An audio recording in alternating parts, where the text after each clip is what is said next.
தற்குறிகள்னு சொல்லி ஒரு வார்த்தை இருக்கு. நான் எதையுமே மீட் பண்ணல. தற்குறிகள்னு ஒரு தமிழ் வேர்டு இருக்குன்னு தான் நான் சொன்னேன்.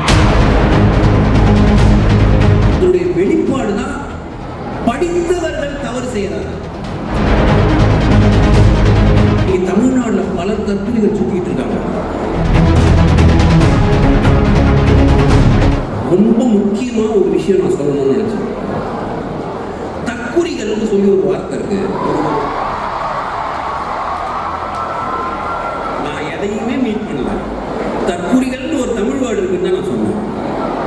இன்னைக்கு இந்த தற்குறிகள்னு பல பேர் பேசுறாங்கல்ல. தற்குறிகளுக்கு என்ன அர்த்தம்? படிக்காதவன், இல்லிட்ரேட்டுக்கு பேர் தான் தற்குறி. ஒரு காலத்துல அவனுடைய தற்குறி என்ன? தன்னைத்தானே குறித்துக் கொள்ளுதல்ல என்ன பண்ணுவான்னா கை நாட்டு வைப்பான். அவன் பேர் தான் தற்குறி. அந்த காலம் தாண்டி போய் இன்னைக்கு எல்லாருமே ஏதோ படிச்சிருக்காங்க, ஒரு கையெழுத்து போடுற அளவுக்கு இருக்காங்க.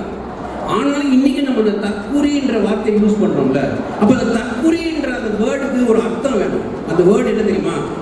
புத்தகங்கள் படிக்காமல் தங்களுடைய வாழ்க்கையை ஓட்டுபவர்கள் தற்குறி. என்ன பொறுத்தவரை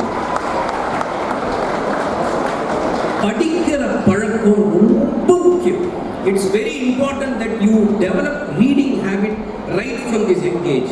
Don't be WhatsApp doctrines. Don't be Facebook doctrines. அதெல்லாம் உதவாது. You have to have a journey with a book. You have to have a beautiful journey with a book. புக்கினுடைய மிகப்பெரிய பயன் என்னன்னா, it will make you think. நான் இப்ப பேசுறேன்ல, நான் பேசும்பொழுது இவ்வளோ பேர் கேட்குறீங்கல்ல, கையெல்லாம் தட்டுறீங்கல்ல, இந்த பள்ளி பருவத்தில் நீங்க பண்றது ரொம்ப முக்கியம்னு நான் கருதுகிறேன். அதுல முக்கியமான இந்த பழக்கம் என்னன்னா, தற்குறிகளா சுத்தாம இன்னைக்கு தமிழ்நாடுல பல தற்குறிகள் சுத்திட்டு இருக்காங்க. புத்தகம் படிக்கிற பழக்கமே போயிடுச்சு. புத்தகமே படிக்கிறது எல்லாரும் வாட்ஸ்அப்ல காதால யாரோ பெருசா எழுதுறத வச்சுக்கிட்டு அதையே வச்சு ஓடுறாங்க.